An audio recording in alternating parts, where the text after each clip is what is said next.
Camelo e Silva, é isso? Acertei? Camelo de Loyola and Silva. Olha, nome de realeza. Alípio, você sabe que dos propósitos fundadores do Casco Corto Show é trazer pessoas que eu admiro, e um dos caminhos da admiração é você ver pessoas que são capazes de fazer coisas que você tem plena certeza de que você não é capaz, né? E assim como o primeiro cara que eu tenho a curiosidade de saber quem foi o primeiro cara que olhou para uma vaca no campo e falou: eu acho que eu vou beber o que sair dessa teta aqui quando eu apertar. Esse cara é um corajoso, ele é um pioneiro, né?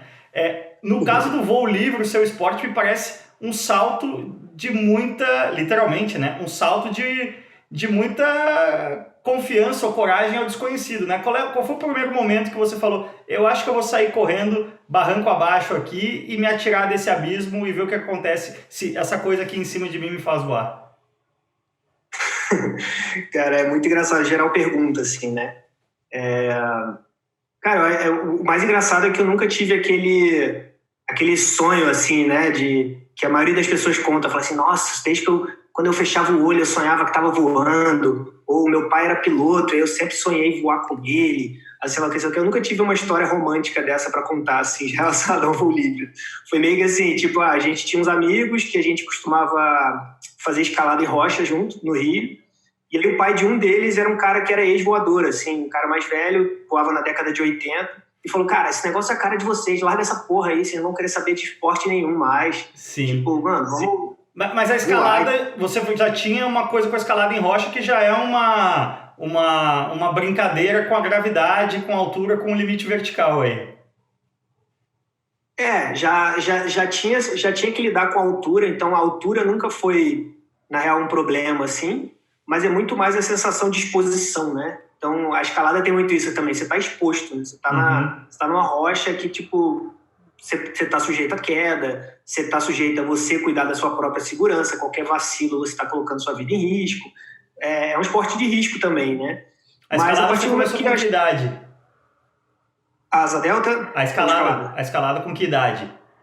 Cara, a escalada devia estar no começo da faculdade ali, tipo, sei lá, 19, 20 anos, você sabe que eu sou repetente, né? Então... nunca cansei de te lembrar isso. Então, tava com uns 19, 20 anos ali, nas primeiras experiências. Aí começou aquela coisa, fazer trilha, aí faz umas trilhas um pouquinho mais ousadas, uma coisa assim, e aí a evolução da escalada acabou sendo natural. Mas aí um belo dia você tava vendo o voo em São Conrado, ali no Rio de Janeiro.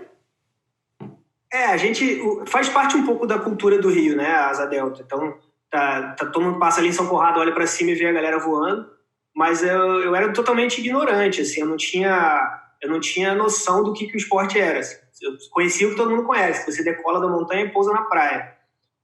Ao longo do aprendizado, e aí foi super de supetão, assim: vamos fazer? Bora!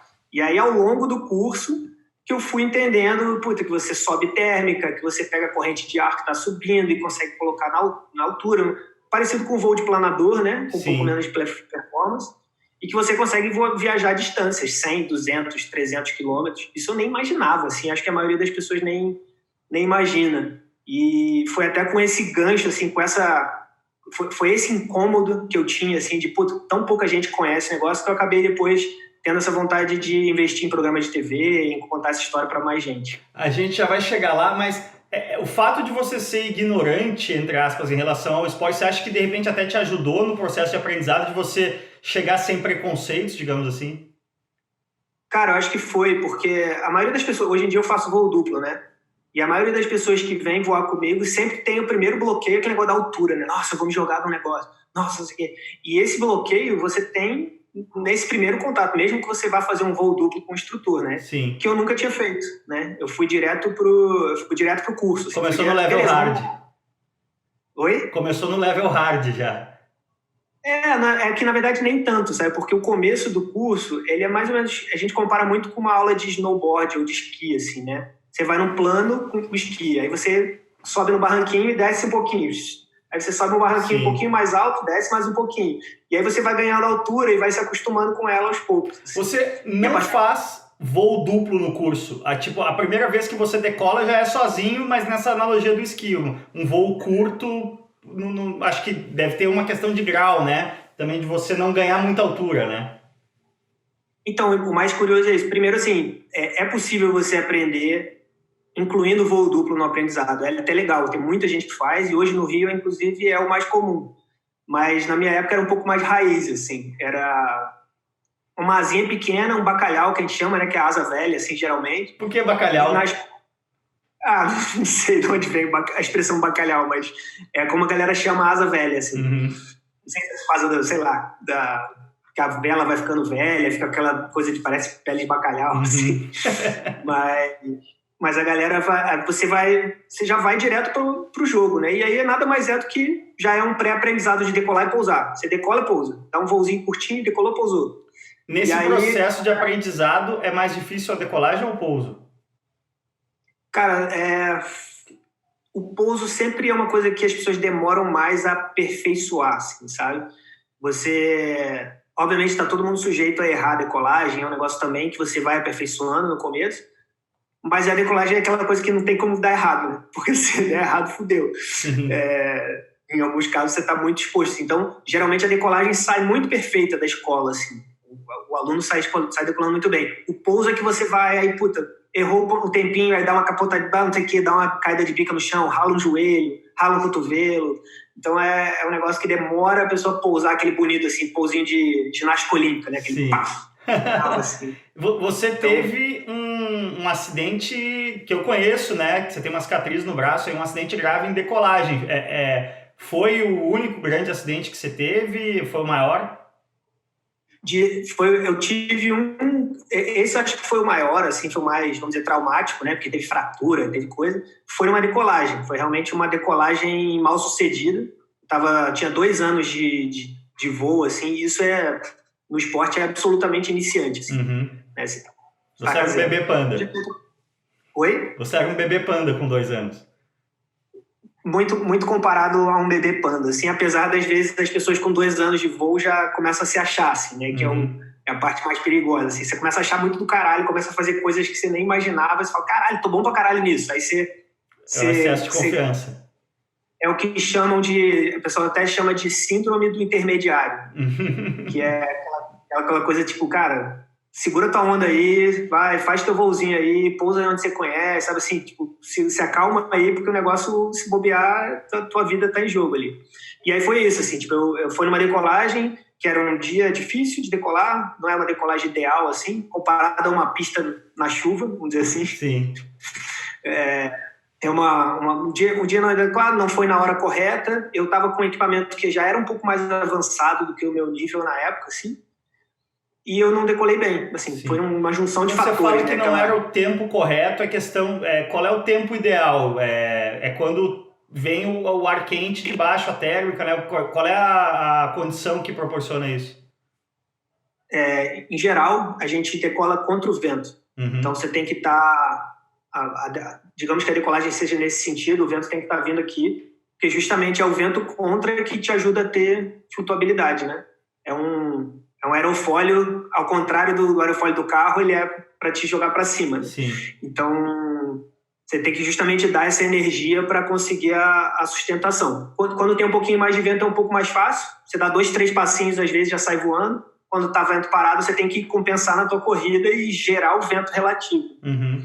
Então, esse dia o vento estava entrando aqui, estava fraco e estava entrando aqui de costas, assim, quando entrava uma rajadinha. Assim. Sim. Então eu tinha que decolar na pausa, sabe? A gente esperava dar a pausa e ia. E aí eu fui numa pausa que não era pausa. Mas uma condição extremamente desfavorável, então não era melhor não voar nesse dia? Cara, provavelmente sim, mas é aquela coisa... De novo, a síndrome do intermediário, assim, tava uma galera, todo mundo foi na frente, eu fiquei por último, todo mundo voando, ganhando altura, caralho, tá irado, escutando falar no rádio, sim. E eu ali, caraca, só falta eu, pô, caralho, tô atrasado, sabe? E aí nessa que você dá um vacilo. Negócio, eu não conhecia essa expressão, gostei muito, síndrome do intermediário, e eu sou um esquiador intermediário para baixo, eu diria. Mas eu tive um grande acidente no ano passado, justamente por causa disso, que eu esquiei os primeiros 2, 3 dias, ganhei bastante confiança e eu falei, nossa, esse equipamento aqui tá muito bebê panda, já tô bem acima dele, vou para um equipamento nível avançado. e me senti bem com o equipamento, mas eu não conhecia o equipamento, o tipo de reação que ele teve numa circunstância. Eu caí no GPS, cara, a 58 km por hora, eu bati de cabeça no chão a 58 km por hora, então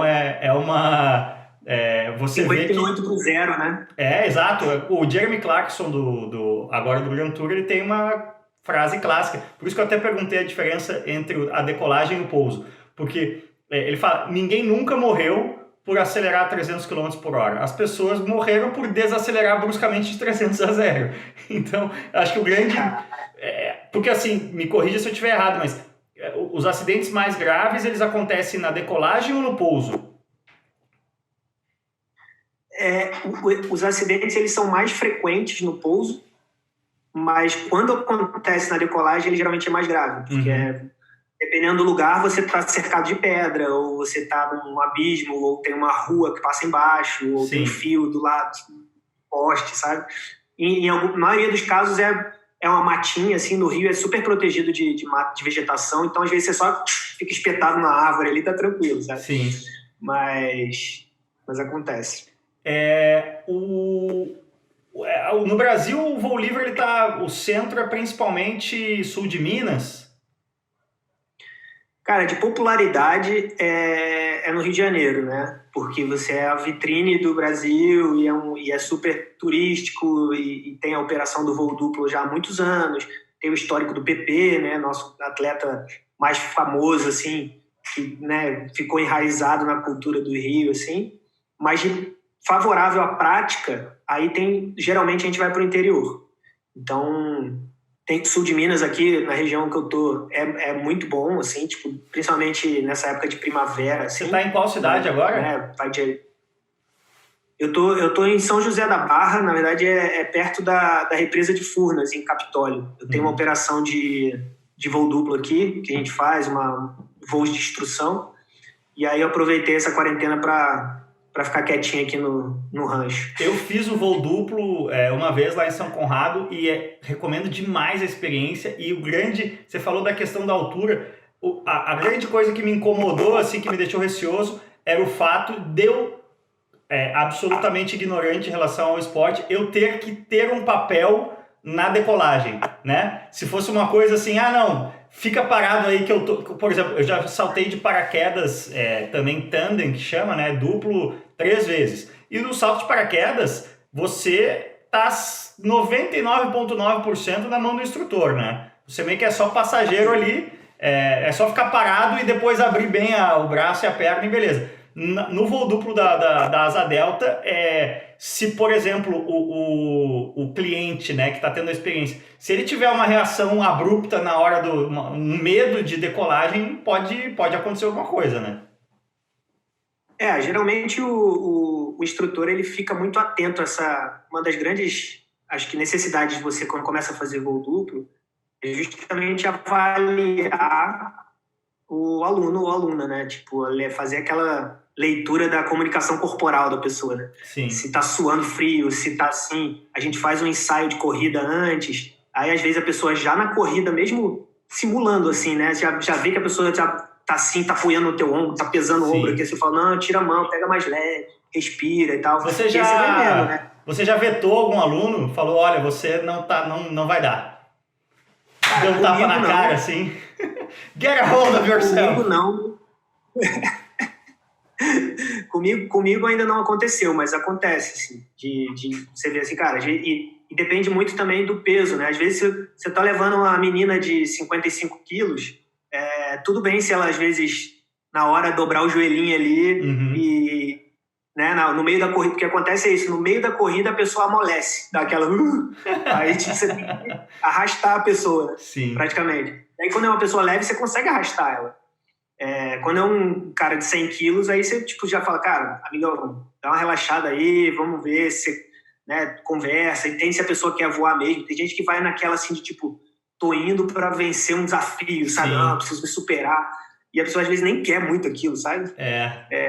Muito doido porque vira um trabalho meio de psicologia, assim, essa conexão aluno e instrutor. Mas aí que você tava falando sobre isso me lembrou que, assim, quando a gente tem essas pessoas, e tem muitas pessoas, amigos meus, assim, que já declararam, falaram, cara, não tenho coragem de correr e me jogar na montanha, ponto. Eu confio em você, sei que você é um cara, né, experiente, cuidadoso, mas não é meu, da minha cabeça. Fala, cara, então vamos para Capitólio, que lá a gente faz um negócio de decolagem puxando pela lancha. Sim. E aí qual que é a diferença? E é exatamente aquilo o exemplo que você deu do paraquedismo. Assim. A pessoa já vai pendurada, ela não tem papel nenhum, o motor da lancha é o que vai garantir empinar a asa que nem uma pipa, né? Uhum. E aí a gente consegue colocar na altura, a altura vai virando vai acostumando gradualmente, Sim. a pessoa vai ganhando a altura devagar. Então, para todo mundo que tem medo de altura, tem algum bloqueio, cara, geralmente rola. Aí a pessoa vai cagada ali, agarrada em você, segurando, dando enforcando assim, mas vai tranquilo. Não conhecia isso, me interessei em experimentar. Irei a Capitólio em breve, então. Mas você citou o PP, cara, e a gente aqui, nós dois somos nascidos no início dos anos 80 e a gente pegou ainda esse final, me corrija aí novamente se eu estiver errado, mas o auge da asa delta no Brasil e no mundo teria sido nos anos 80. Eu lembro da asa delta como um esporte competitivo, que é uma coisa que hoje é quase invisível, né? Eu acho que é muito essa questão da popularidade mesmo, assim, e não só no Brasil, acho que no mundo, né? Tava começando essa história de esportes extremos, esportes radicais, etc. É uma coisa muito fora da curva. O próprio surf era super marginalizado, era, né? Que o cara que tinha um patrocínio era um cara desse, o PP veio do surf, né? Então Sim. Ele já foi um cara que trouxe isso pro voo livre, assim. Então viveu essa época dourada ali na chegada dele, na coisa, no esporte que era novidade. Eu comparo muito com o que foi o kite recentemente, né? Uhum. Um negócio que de repente pegou uma novidade, uma pipazinha que era fácil de coisa, você consegue navegar, consegue pular, todo mundo virou o esporte da moda da praia, sabe? E o voo livre nasceu na praia, assim, do Rio.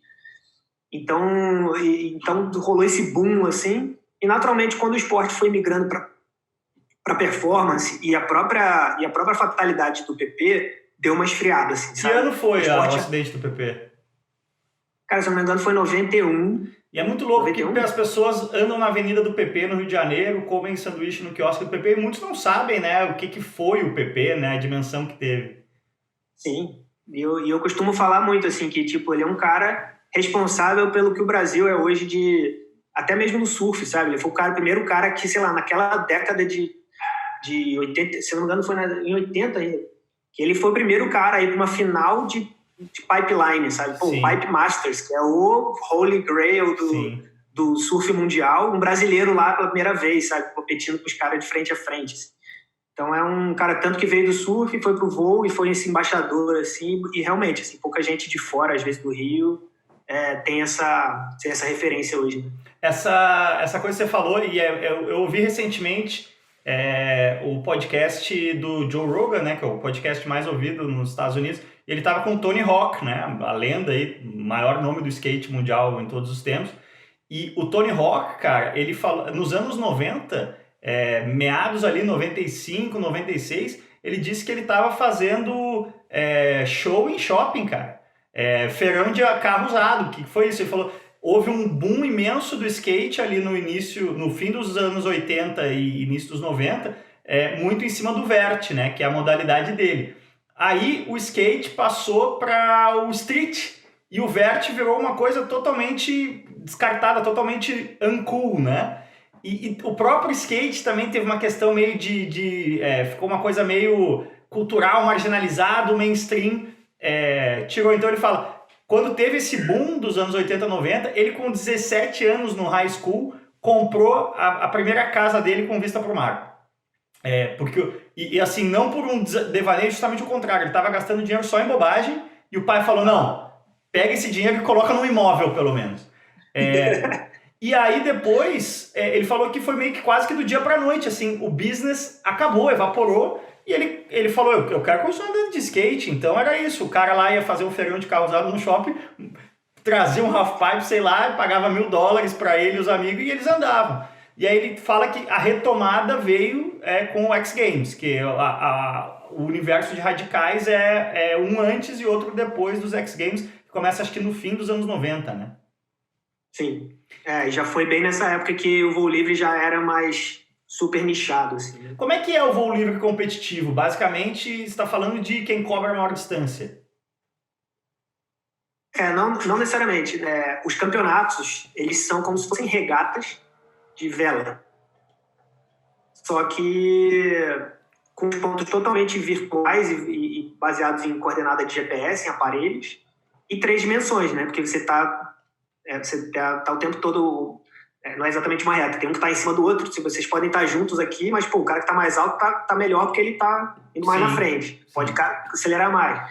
Enfim, e ela acontece toda nessa dinâmica, mas são geralmente, vamos dizer assim, 3 ou 4 pilões, e geralmente, tipo, como na regata, você tem uma perna a favor do vento, uma perna contra, uma perna de través, e aí geralmente a gente tenta montar a prova com o pouso perto de onde você decola, assim, mas as provas são de, às vezes, 150 quilômetros, sabe? Você faz uma perna de 60, uma perna de 60, uma perna de tanto e voltou, sabe? O tanto é porque eu não consegui completar o 60 mais 60, quanto faltava para 150 na conta aqui. Sim. Jornalista, né? Essa questão que me fascina também, não só no contexto competitivo, mas você decola, quando você está aí no sul de Minas, sei lá, você decola meio que sem saber onde você vai chegar exatamente, e você dá o seu carro na mão de uma pessoa X. Como é que funciona essa questão do resgate?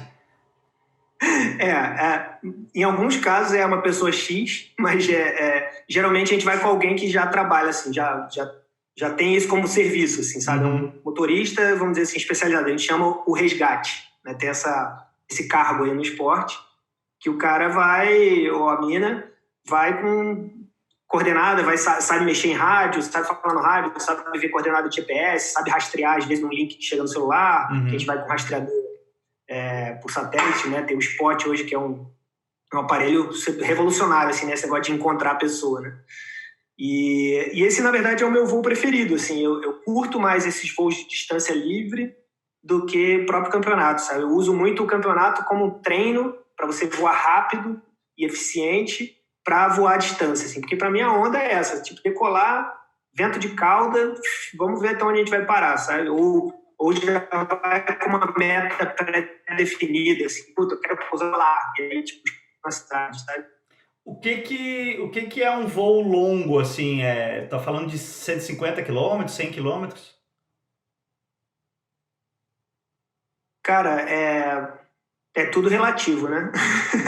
Quando eu dei o meu primeiro voo de 70 quilômetros, eu fiquei comemorando uma semana, assim, foi, tipo, contando para todo mundo, etc.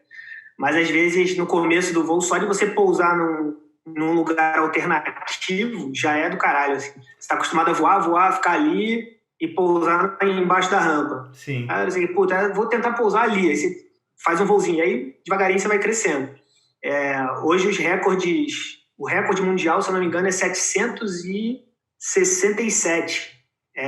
Foi no Texas. Mas assim, o que é um voo longo para você hoje que você fica extremamente empolgado? É o quê? 100 quilômetros?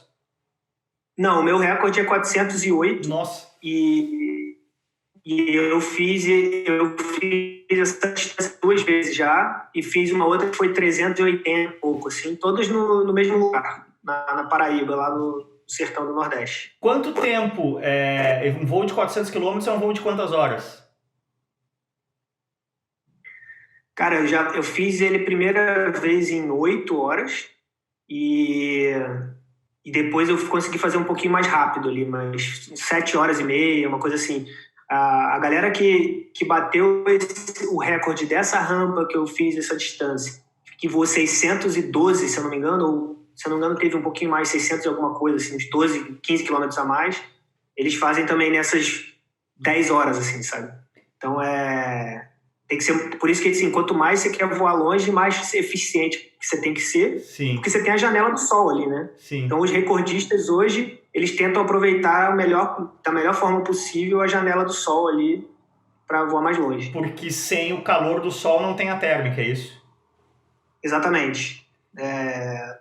E aí, o que tem de especial nesses lugares assim que permitem você voar essas distâncias, como o sertão do Nordeste, é que as térmicas começam a funcionar muito cedo. Então a gente decola tipo 8 da manhã, sabe? Às vezes 9 da manhã, quando a térmica está muito fraquinha ainda, mas é aquele primeiro sol ali esquentando as pedras, o clima seco e tal, você já consegue ficar no ar, por mais que ainda seja uma condição fraca, comparável às marolinhas do mar, assim, né? As ondinhas pequenas, Paraná, mas você vai se segurando ali, tomar cuidado para não pousar, que às vezes acontece de pousar cedo. Se você consegue se manter no ar até o meio-dia ali, a hora quente, a hora que você consegue pegar uma térmica atrás da outra, uma bomba atrás da outra, aí geralmente você consegue se segurar até o final do dia do caralho. E nessas 8 horas aí voando, número 1, eu imagino que você tem uma bolsa. Número 2, nem pensar, né? Número 2 não rola. Mas a minha estratégia do número 1 é simplesmente soltar por aí, pelo ar. Ele vai virar igual Cachoeira da Fumaça, né? Não vai chegar no chão, não vai pegar em ninguém. Não chega no chão. Geralmente você tá num lugar árido, você tem que ficar feliz que você tá, né, jogando chuva aí pro sertão. Mas assim, para homens é muito mais fácil, né? Para mulher é um pouco mais complicado. Geralmente as mulheres e são pouquíssimas no mundo, né? É um esporte muito, muito masculino. As mulheres vão de fralda geriátrica. É um pouco constrangedor. Mas os homens simplesmente bota para fora e joga para Deus. E o pouso, cara, qual o nível assim, o nível de certeza é nenhum, né? Isso para mim é outra coisa que é uma barreira, assim. Você decola sem saber onde você vai pousar, né? O que você... Que tipo de condição você precisa para pousar? Precisa, sei lá, 100 metros plano? Como é que é isso?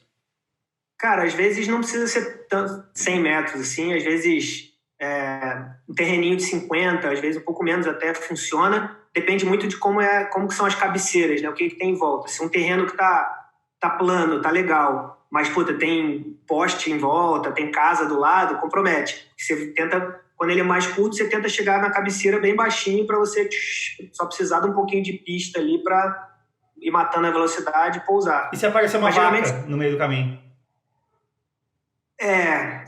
Tem um segredo, cara. Qualquer obstáculo no pouso, você não pode olhar para ele. Porque se você olhar para ele, você vai para ele. O cérebro da gente não conhece a palavra não, né? Sim. Então você pode até falar assim, cara, tem a vaca ali, eu não posso ir na vaca. Teu cérebro vai te jogar pra vaca, cara. É muito doido. Tem uma árvore, tem uma mangueira no meio do pouso. Às vezes tem um espaço gigante do lado. Não, iniciante vai pousar a 1 metro da mangueira, assim, tipo, de quase bater, sabe? Porque você fica ali olhando, cara, não posso pousar lá, não posso pousar ali.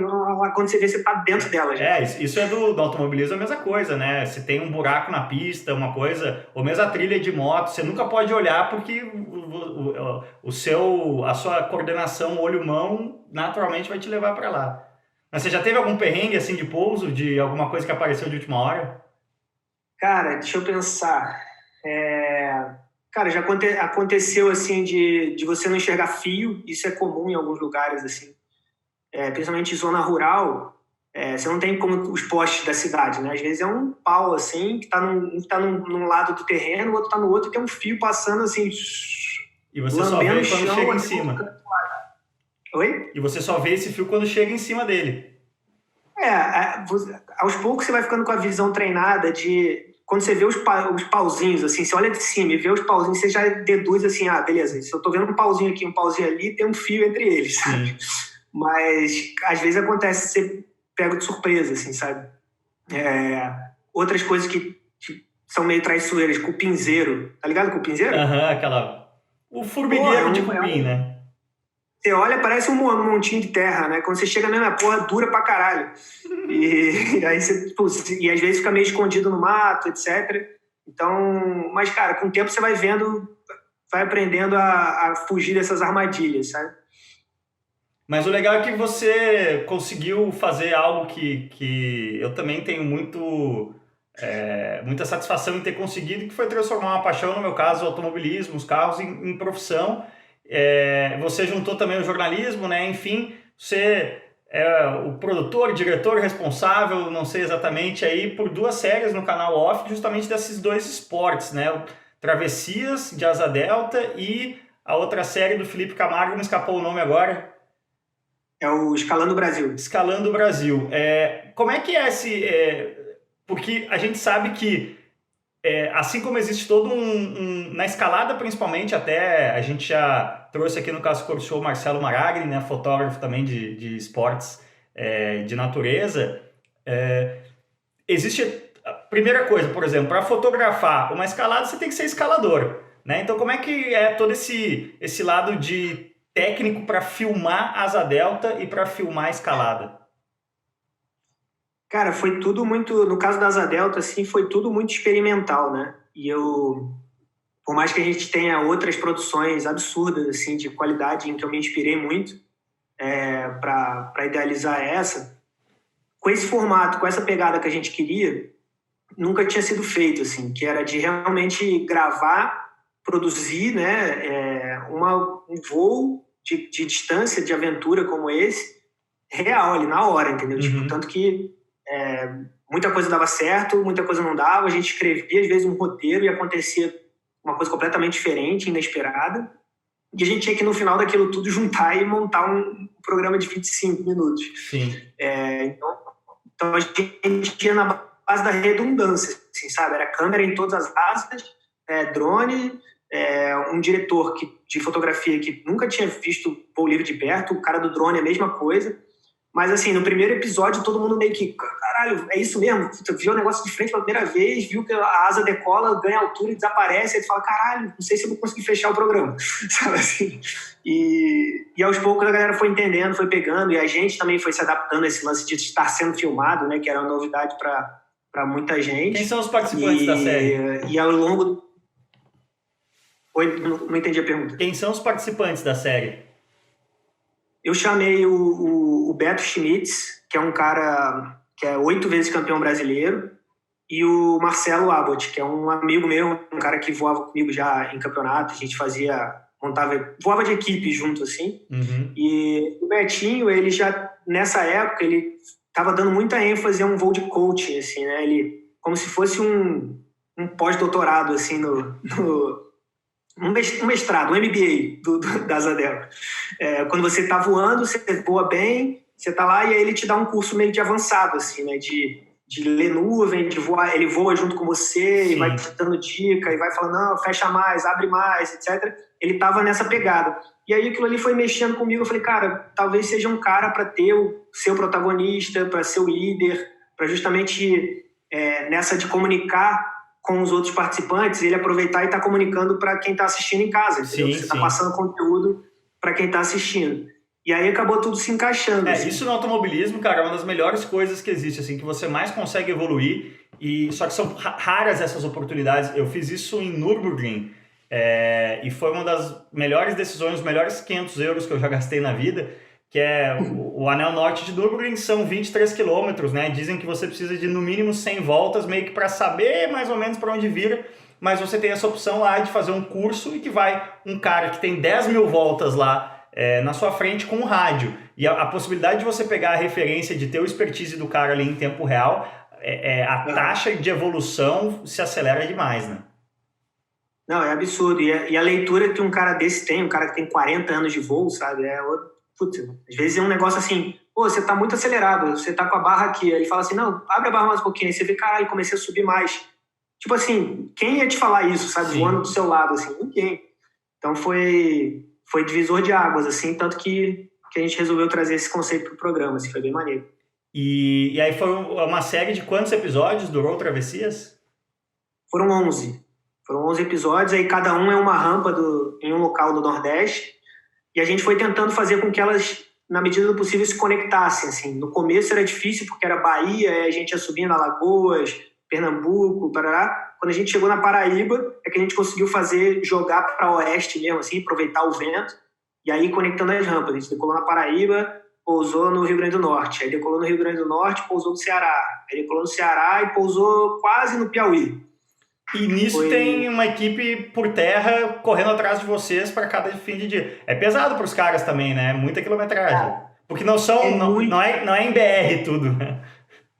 Cara, não, era muito pesado. E foi muito louco para mim isso também. Porque, cara, eu era o diretor do negócio, né?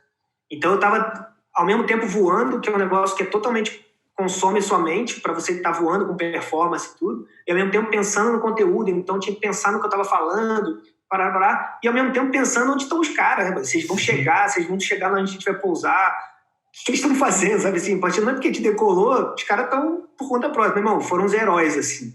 E em vários episódios, não foram em todos, mas em vários episódios eles chegaram embaixo da gente e filmaram o pouso, sabe assim? A gente tinha a câmera principal pegando o pouso, assim, foi muito maneiro, cara. Demais. E em alguns casos, assim, tipo, tô chegando, já sei mais ou menos onde eu vou pousar, vejo o carro chegando, falo, cara, pega a esquerda, pega a direita, entra aí, abre essa porteira, não sei o que, passa a casinha branca, beleza, eu vou pousar aí.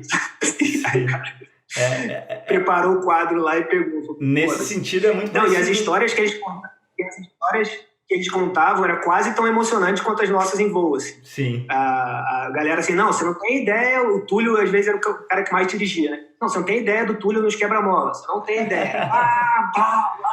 Assim, era uma aventura de maior que a nossa, talvez. Em ralis como Dakar, Barra 1000, essas coisas, o índice de acidente das equipes de apoio é maior do que dos competidores, né? Até porque o competidor que está lá num Dakar, num Barra 1000, ele tem muito preparo. E o cara que está na equipe de apoio ali na empolgação, na adrenalina, muitas vezes não tem, né? E está cruzando no caminho por vias públicas com pessoas que não têm nada a ver com o seu problema, né? Sim. E os carros de fotografia e de imprensa nos ralis, eles são preparados tão quanto os de competição, né? Varia, né?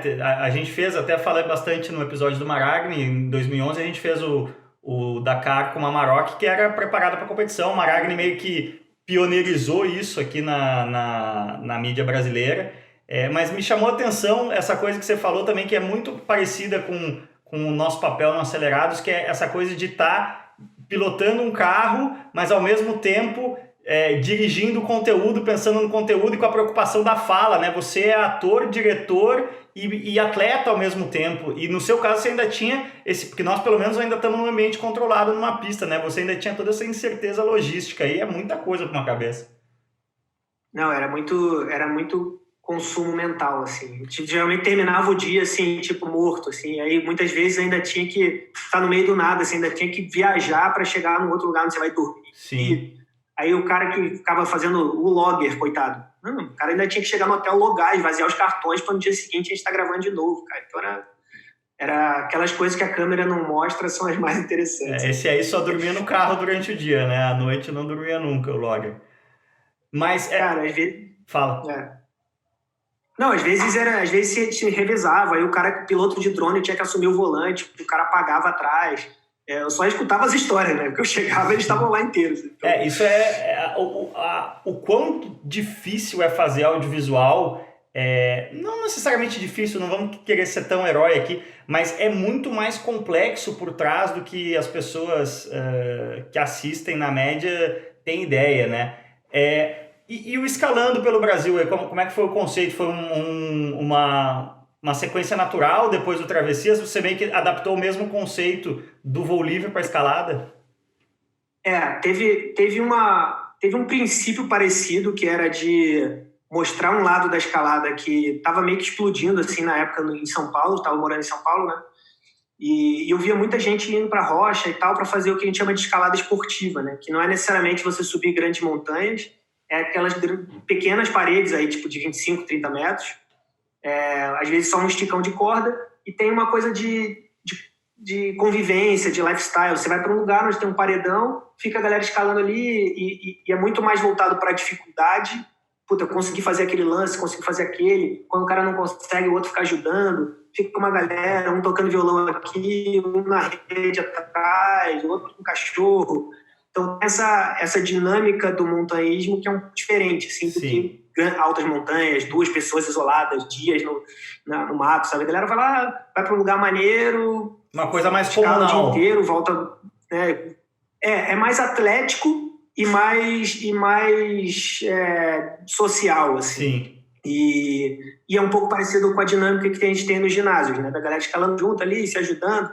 E aí o Felipe Camargo é um atleta Red Bull que acabou virando um grande amigo e sempre vinha falar comigo que tinha ideia de fazer um programa, de on-off, parará, e tinha umas ideias, etc. Só que nunca chegamos muito num conceito, assim. Ele simplesmente queria ter um programa no off, né? Como a maioria dos atletas tem, Gabriel Medina e tal.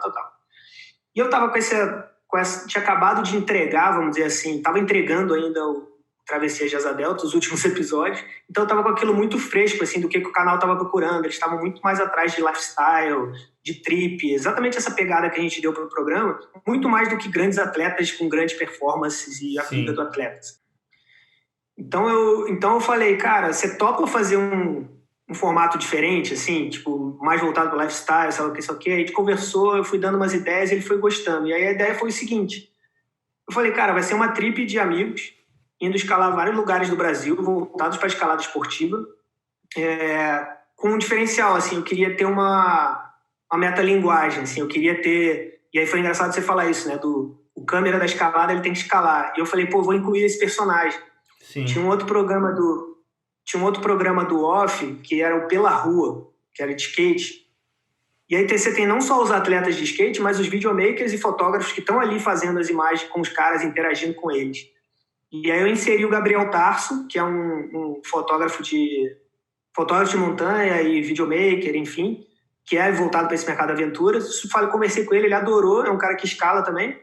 Então ele acabou sendo o diretor de fotografia e um dos membros do elenco. Uhum. E eu, dessa vez, fiquei só por trás das câmeras, só de diretor. Foi uma experiência bem diferente da anterior. Foram quantos episódios? Esse tem 13. 13 episódios. E aí é muito legal isso. Tem aquela coisa uma pegada de making off, né? Pô, você escala dali, eu vou te filmar daqui de cima, beleza? Beleza. Pô, ficou bom. Aí o atleta olhando a imagem. Isso tudo vai pro ar.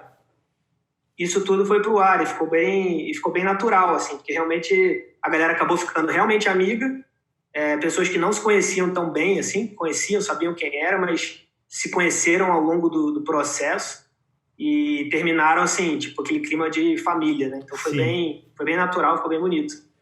Cara, mudando um pouco aqui, fazendo uma troca de marcha, a gente tá fazendo essa gravação aqui através de Zoom, né, remotamente, não só porque você tá aí num lugar que tem uma condição boa de voo livre, mas também em função da pandemia. E uma coisa que me chama a atenção, que me parece que os esportes de aventura deveriam ter sido os que menos sofreriam com a pandemia, né? Pô, o futebol tá muito claro que se você botar 20, 30 mil pessoas no estádio é um problema gigantesco.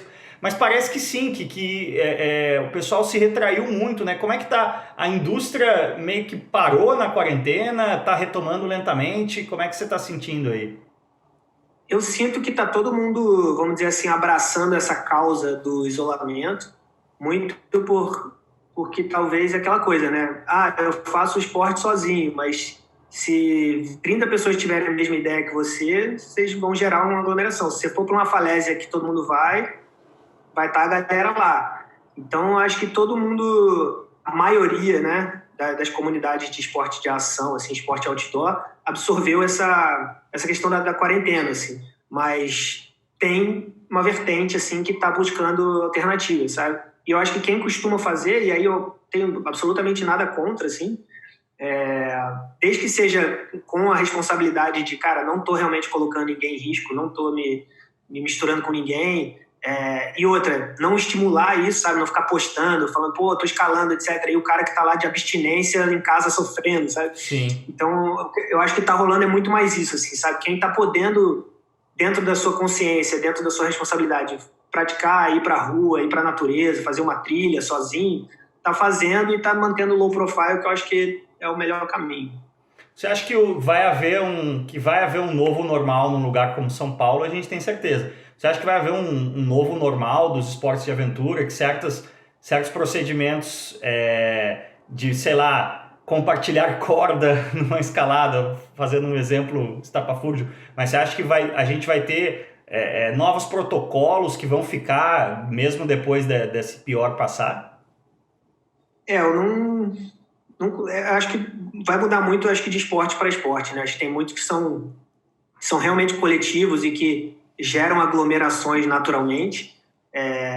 Enfim, aí fica difícil até saber, porque a maioria dos esportes que eu faço são realmente isolados e realmente mais distantes das pessoas, com exceção do voo duplo, que é justamente por isso que eu não estou trabalhando com voo duplo esses dias, porque, cara, não tem como. O próprio turismo da região aqui está suspenso, os clubes estão fechados, passeios de lancha, está tudo parado.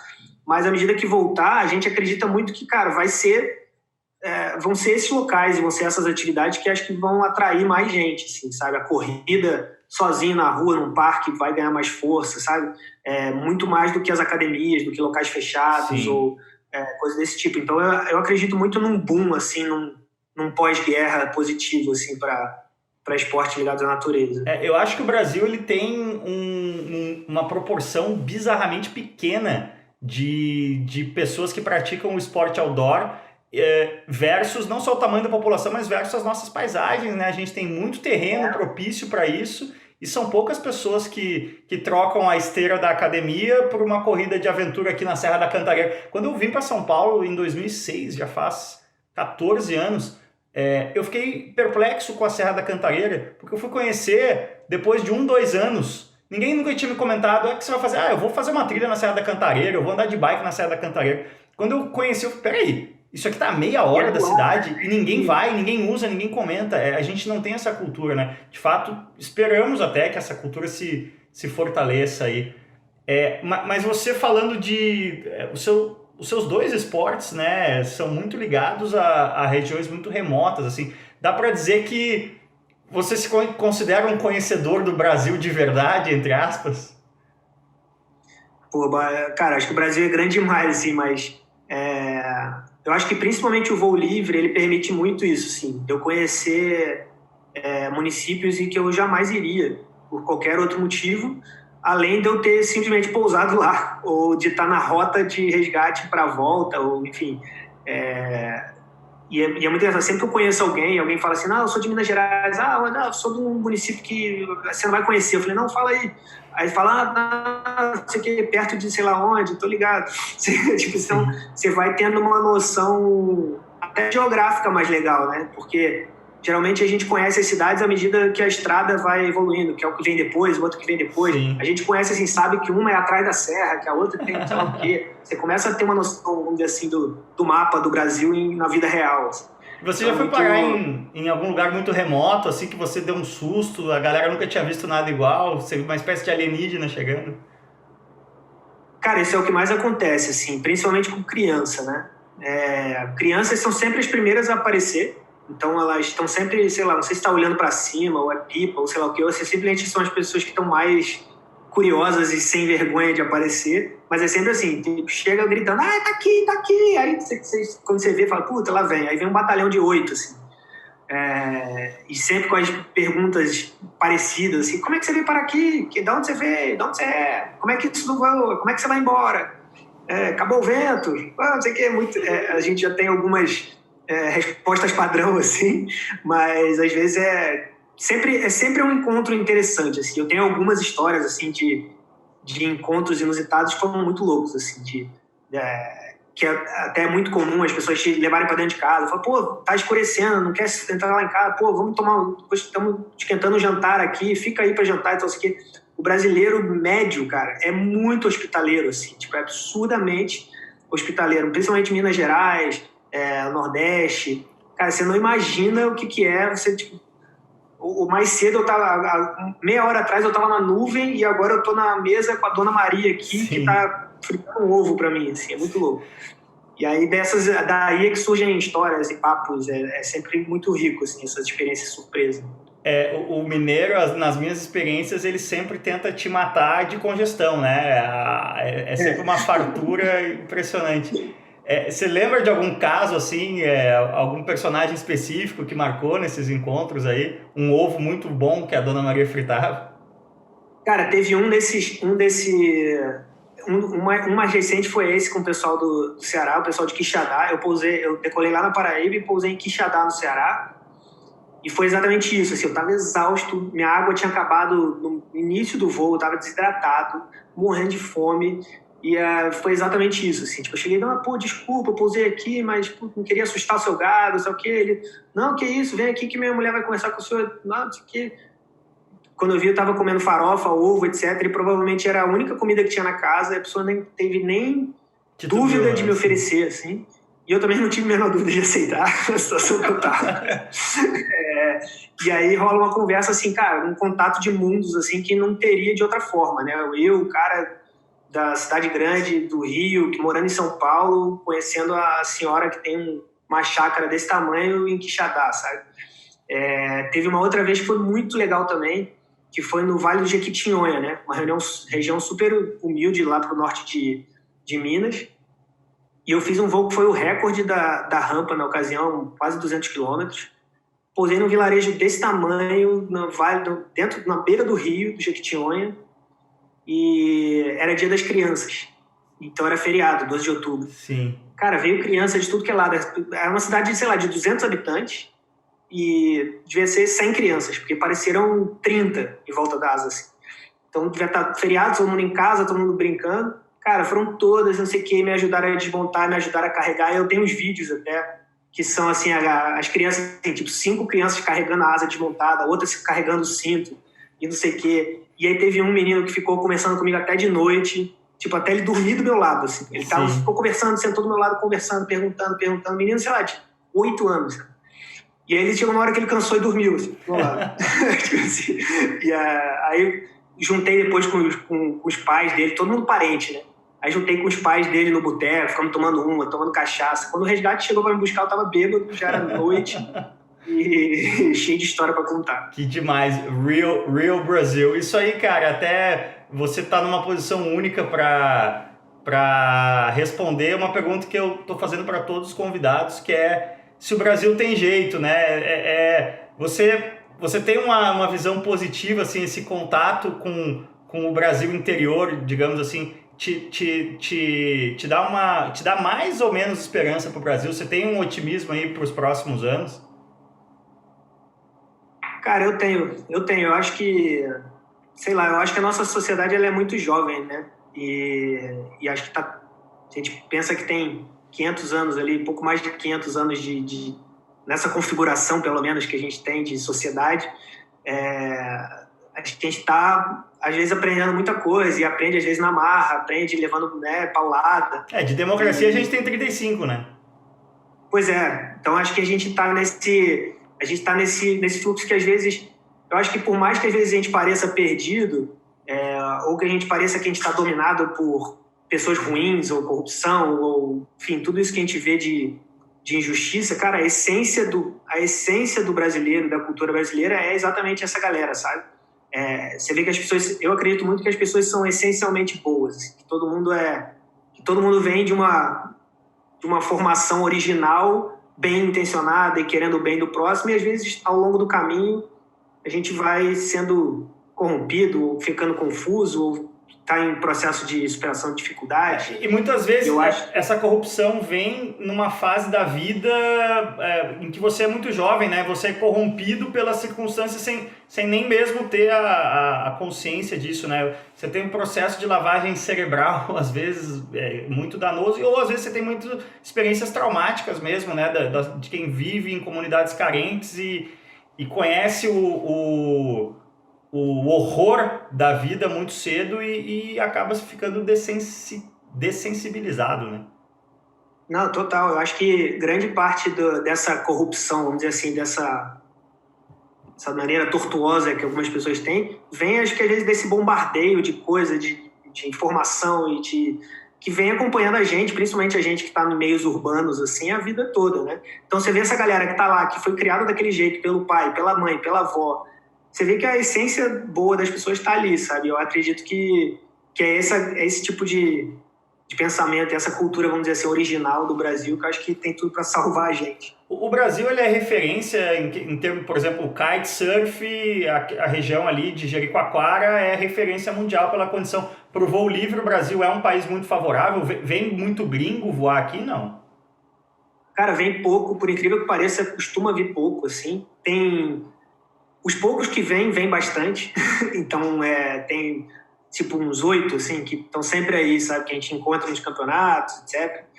Mas acho que é muito complexo a viagem internacional carregando equipamento de asa delta, né? Sim. Nem todas as companhias levam, é uma dor de cabeça, um negócio, às vezes, muito risco de quebrar, de danificar. Então, viajar de qualquer país para qualquer país, entrar num avião com uma asa é complicado.